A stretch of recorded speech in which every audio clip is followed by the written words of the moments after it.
Hello and welcome everyone. Good morning, good afternoon, good evening, and welcome to one more episode of FinTech Pioneers, the series in which we really bring the true noises from the grassroots of FinTech industry all over the world.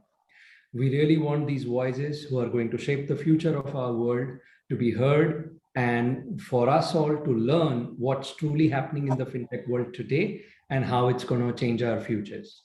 With that in mind, we have Gurjot Singh today, who has done some phenomenal work with his company Tide, and he's going to share some of his thoughts as well as his learning of how the FinTech industry is evolving. Gurjot, welcome to the show. And if you can please introduce yourself and a bit about your company as well. Thank you, Bhavin. Thank you for having me, and look forward to the discussion and sharing my thoughts. I lead Tide in India. Tide is a SME-focused neobank. We are the leading SME-focused challenger bank in the UK, having close to 6% market share. And India is our first, global venture outside of the UK. And we are looking to set up business in India. We already have tied up with one of the leading banks, RBL Bank in India. Our product focuses on helping micro and small enterprises manage their financial side of their business, so manage their finance and admin. We give them, a core bank account. We give them all the pay in and pay out, tools. Along with that, we bring, we help them do business in a compliant way.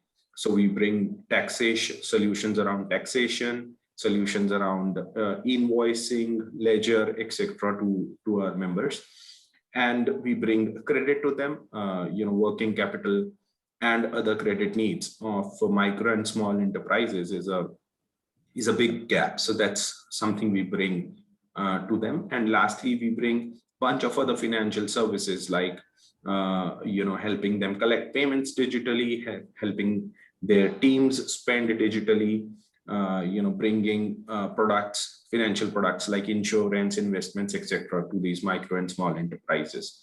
So that's our endeavor. We over the next few years, we intend to, grow in a bunch of other geographies other than the UK. And we aspire to serve at least 25% of the global SMEs.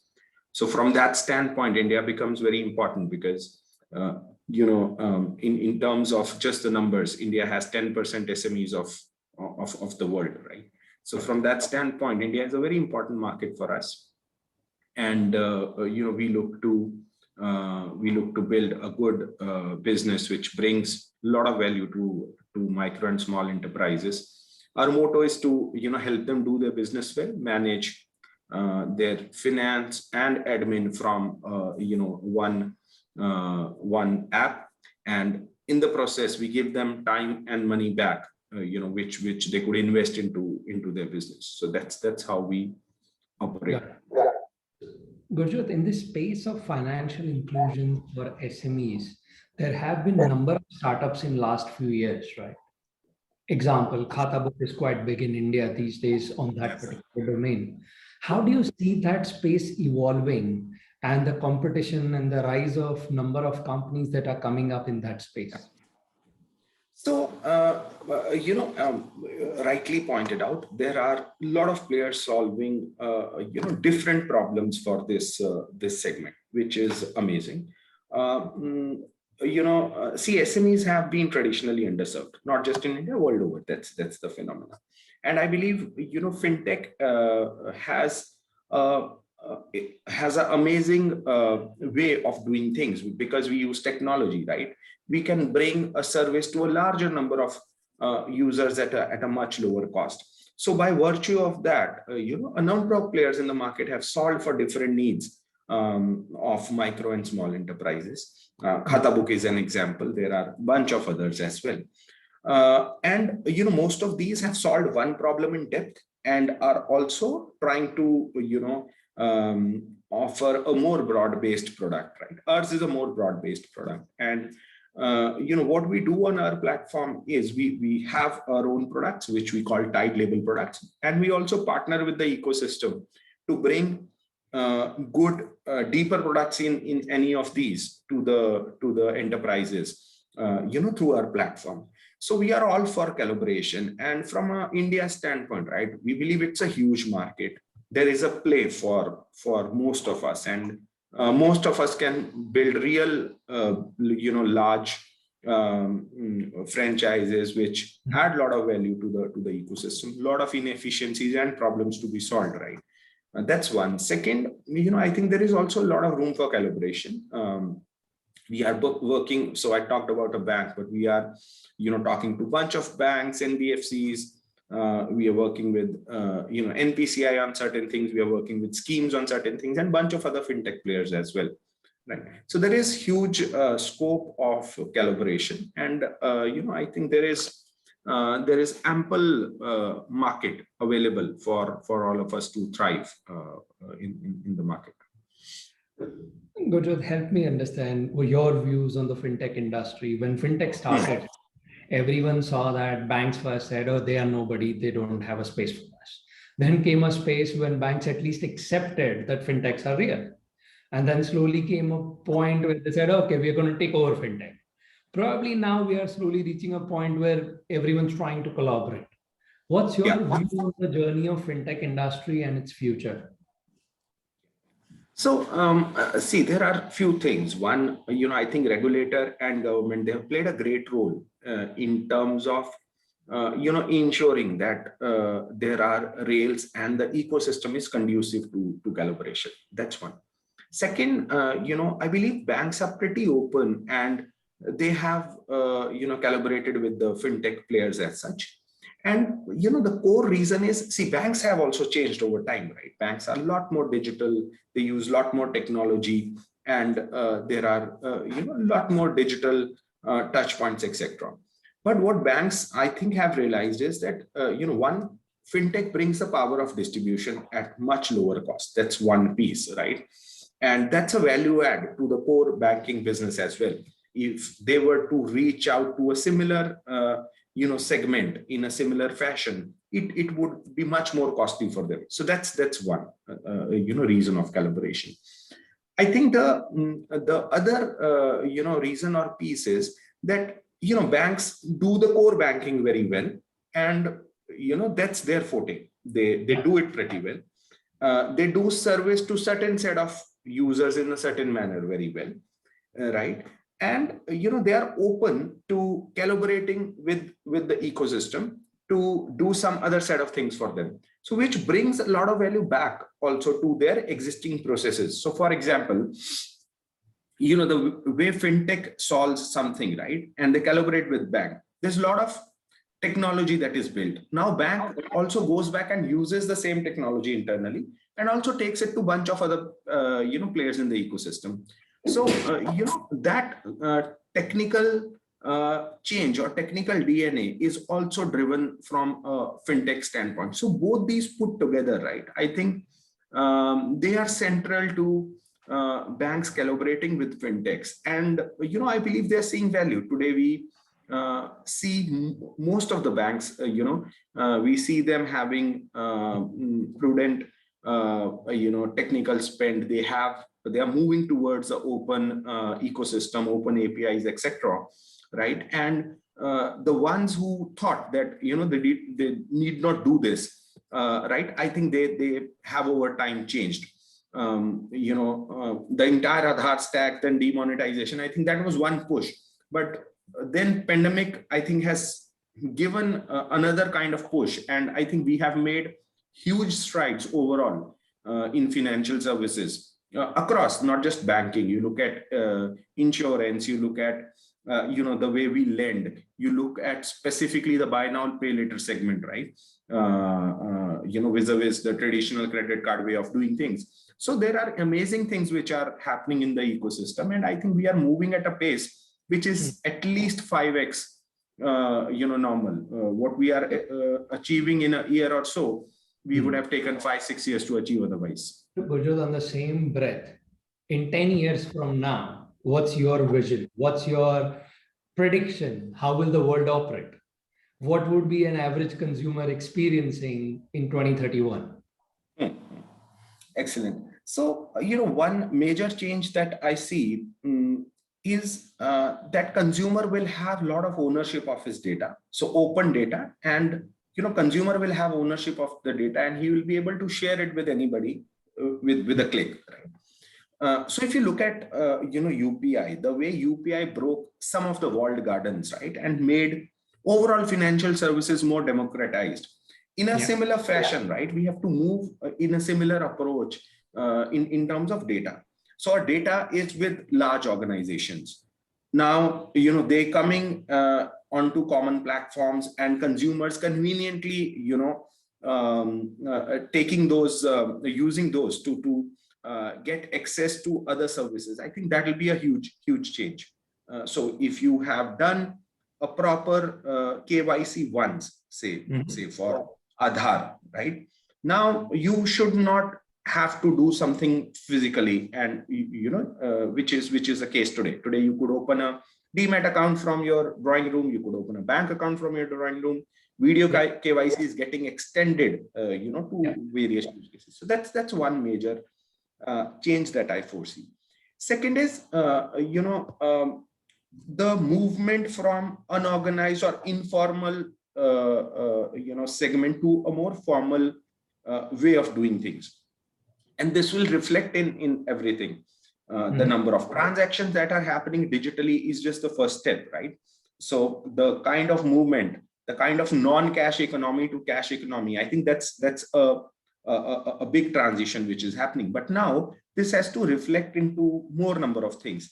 There'll be more number of users who are, as we say, included financially. They would have digital instruments, they would have digital footprint, and we would be able to underwrite much larger set of users. So access to credit, a larger set of micro, small enterprises or individuals will have access to credit. The kind of penetration we have in terms of credit card or loans or unsecured loans, I think that's going to change big time. And I think these two will be key levers in bringing a lot of efficiency into the system and growth into the market. As we move towards growth in our economy, this digitization will drive a lot of efficiency, a lot of compliance, and it will build a circle of growth overall from an economic standpoint.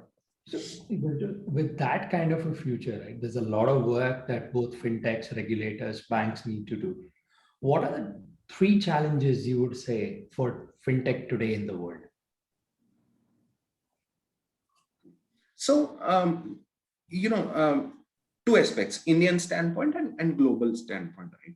One is, I believe developed world has moved a lot, further by the sheer place they were at.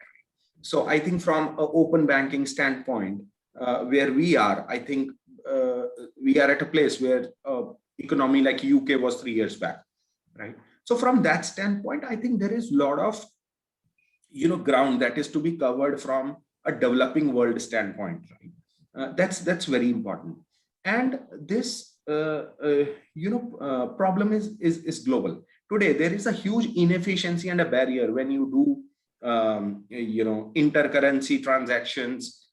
So all those inefficiencies are there, right? How do you remove these and make life of a global citizen more straightforward? I think that's important. And all this could happen if more and more economies, larger percentage of population is at that level of digital financial inclusion, if you have access to those, right? So from that standpoint, from a regulation standpoint, there has to be more standardized global ways of doing things, which larger number of economies should take up. I think that's a major challenge which we'll have to overcome, right? Fintech is playing a very important role in doing that.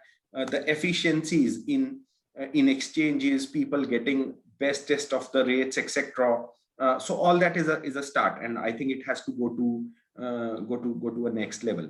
So this enabling of commerce, where consumer or buyer is at whichever location. So I think that's a amazing thing which we could achieve. The other challenge is talent. I think talent has emerged as a big challenge overall. And somehow the remote working, etc., I think will go a long way in solving for that. And countries like India are emerging as a good hub for the same. So that's another challenge. As you build the platforms for more number of economies, you would need a lot more people to do that. And as we speak, fintech is pretty young. So from a talent standpoint, I think that's the other major challenge. Lastly, I think we need to guard against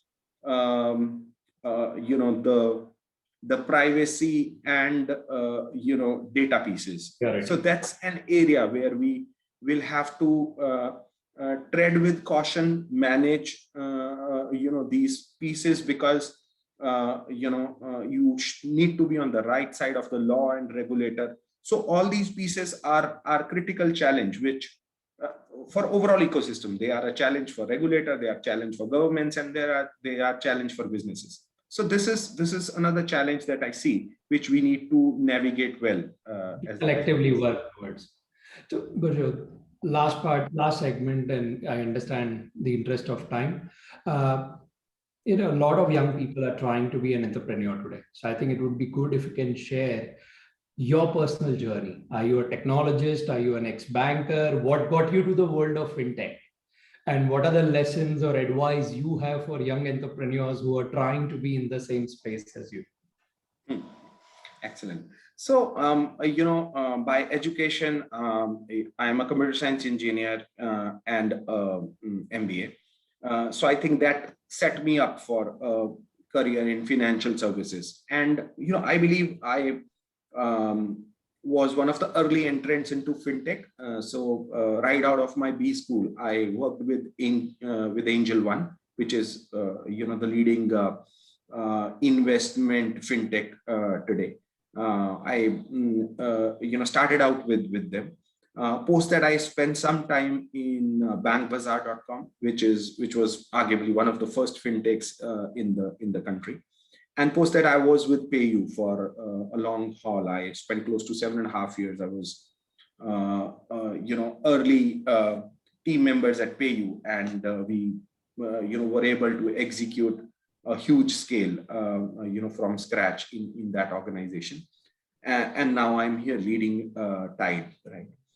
I personally have had the opportunity to work with young organizations where the culture was very entrepreneurial, right? I myself have not been a founder, but I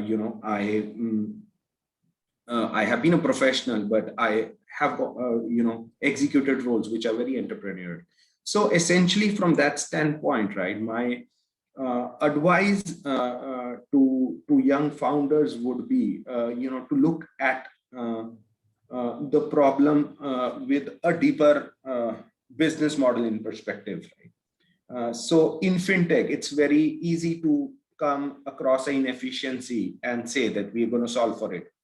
But there are few questions which you need to answer. Two most important, which I feel are: one, what's your right to play in the area?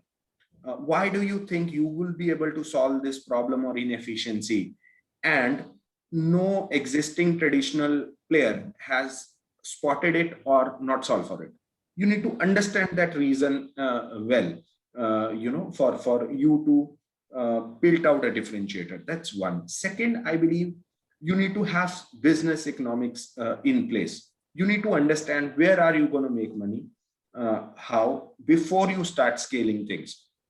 So I think these two are very critical aspects as you move into setting up a business. Third piece, which is that as you build technology, right, build for scale, because as the business starts scaling in India, scale can come very quickly. As business starts scaling, it becomes very difficult for you to go back and rebuild the architectures, rebuild the core foundations of your business. So I think that's the third critical piece, which one needs to be very careful about upfront as you set up a business. Thank you, Gurjot. And this was really amazing. And thanks for sharing your wisdom and vision with all of us. And we wish you all the best. I think you're doing a great thing, solving a big problem.